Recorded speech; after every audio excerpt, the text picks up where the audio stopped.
think that in 2 or 3 years' time, apart from places that are really on very good thoroughfares, markets are going to die. They will cease to exist in their present form.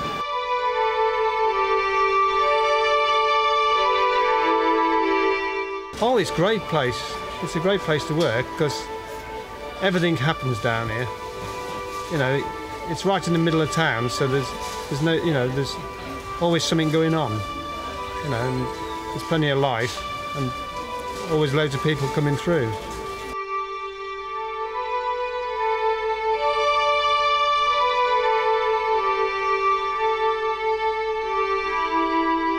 Yeah, the market is obviously going through a phase of change at the moment with shopping practices. The whole thing is to try and help the market, promote the market, and perhaps bring it to a new generation of shoppers.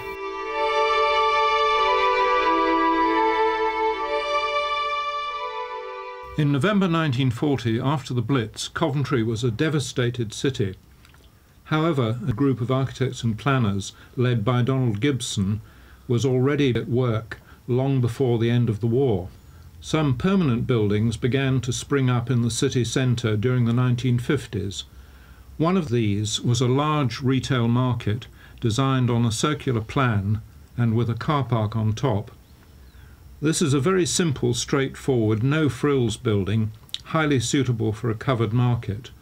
The life in the building comes from the people.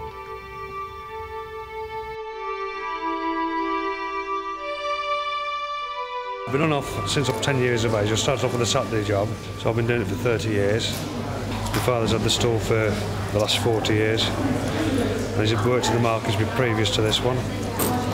The family's just been doing it for years and years. I started in the market working on the stalls in 1958.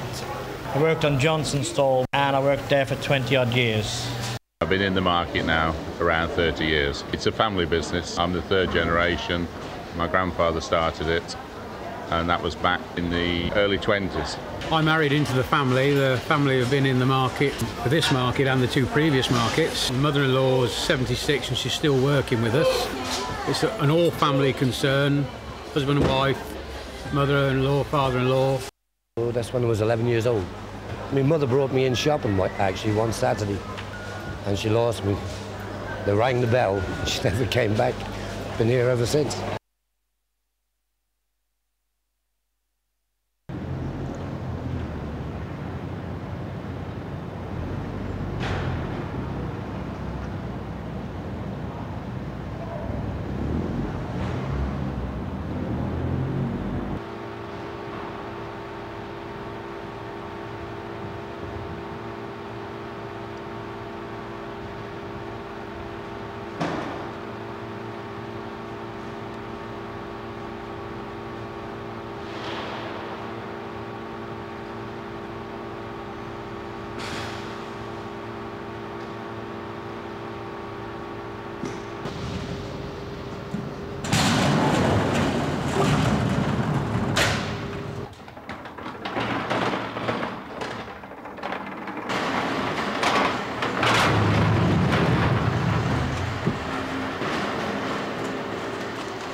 Weekends, we put in a long day. We get in here about 6:05, get set up, and we finish around about 5:30. But that's only your Friday and Saturday. They're your two main days. During the week, you come in around 7 o'clock and finish at 4, which is nice. You get home early during the week, so you don't mind doing a bit of hard graft at the weekend. Well, I do about 60 hours in the shop a week. And then there's obviously the bookwork as well.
Never thought I'd see the stalls empty. All the years I've been here. A lot quieter than what it used to be. One time you could never get near the stalls. Ways of shopping have changed over the years, like, you know. The customers we have nowadays, I had 3 customers who spent 50 odd pence between 3. And, you know, years ago they used to spend a lot of money. The times have changed so much. It used to be a very good business years ago. It was always very popular. But the town in general just gone down and got quieter. I think it's the superstores have took the toll. The way it's shaping up and the way looking at all the empty stalls and that, I think in a couple of years the place will be gone, actually. I do believe it's a crying shame. I think it'll be something that the public will definitely miss.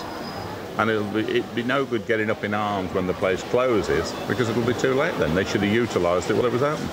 The majority of people want convenience. They want to be able to walk to their car and load it straight in.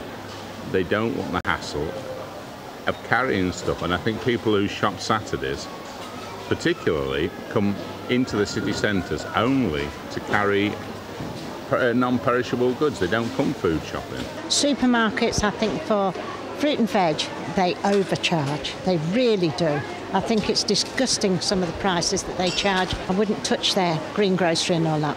To me, it's no better than it is in the markets. Well, it's always been fairly well known, hasn't it? You pay more there, but that's probably convenience for people. I think more of us, if we're in there buying 9% of our goods, inclined to think, oh, for a few pence. It may not, perhaps, take quite as much as it used to, but I doubt the supermarkets would ever put them out of business. They're too dull. Well, the supermarkets are over for big turnovers. They're not worried about the old age pensioner coming in for a pig's foot or one slice of ham. Little things that she's grown up as a kid with, she can't get in a supermarket.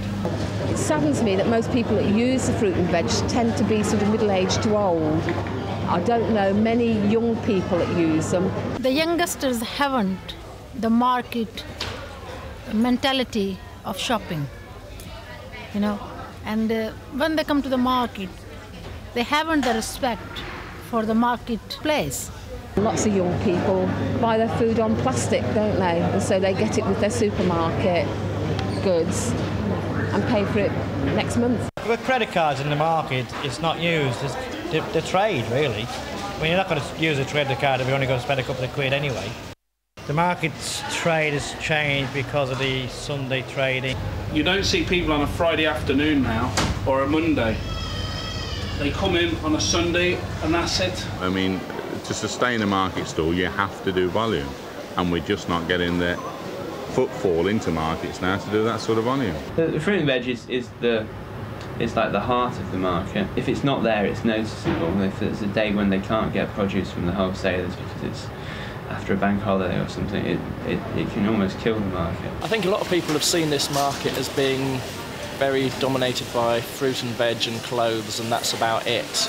And I've been told that they are looking to get new people in here, such as me, doing something different because no one's ever done records in here before. We try and look at new stalls in the market as sort of a stepping stone for people to try out their business ideas without being committed to a long-term lease, which, if their business is successful, then they may want to take up. We are getting, things which weren't around originally: mobile phones, PCs, new age products, lava lamps, and all sorts of stuff. I think anything that's new is good for the market. The more digress stalls we have, the better. We're going to appeal to a wider audience, and we're going to do better in that respect. My name's Debbie Dexter, and my stall is known as D&L Western Wear. Coventry Market, it is one of the best markets in the area. In a little ways it has gone a little bit quiet over the last year or two, but they've done it up and they've introduced new and different things into it, and we are one of the different things. I think we liven it up a little bit more. You need more customers really, don't you? So it's bringing them in. And that's why we try to bring the entertainment in. The entertainment and the promotions that we've done in the market make it a vibrant, interesting place for people to shop. Really, any sort of ideas that anybody throws forward that we can do, we'll have a go. And also for the children, so that they come to know that the market isn't a boring place to be. They'll come back when they're older, and it's sort of an investment for the future. It draws a crowd, doesn't it? Brings people in. It's just a gimmick, a sprat to catch a mackerel.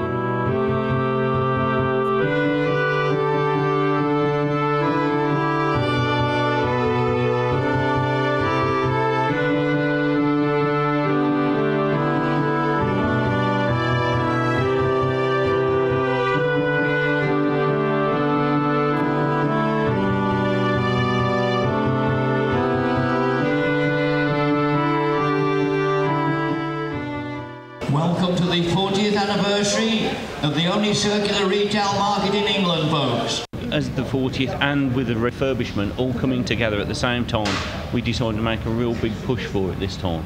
All in all, I think it was an uplifting day. It sort of gave everybody a nice feeling of belonging and that things were on the up and up.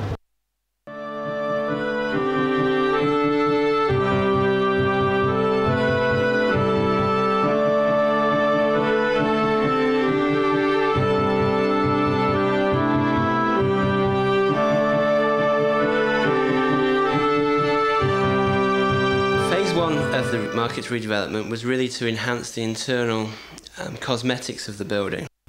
Phase 2, which is underway now, includes some new doorways, the fish market being brought up into the main market hall, possibly some more electric doors to enable disabled access better, and generally just sort of bring it bang up to date now with some major building works.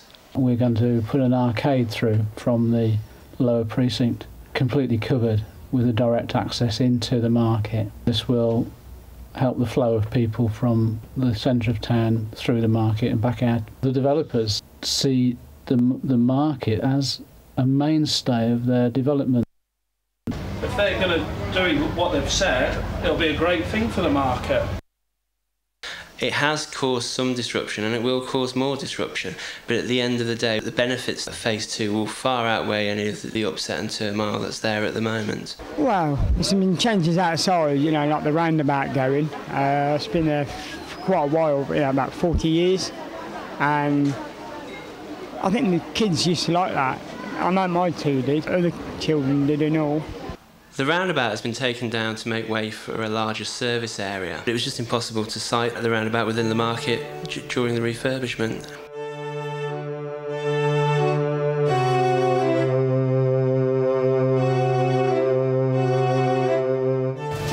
I'll tell you how much. You're 15 for your pound bananas, the last few 10 pence your lettuce. Yes, I'll see if I've got enough. No south east and west out bananas are the best. Very 15.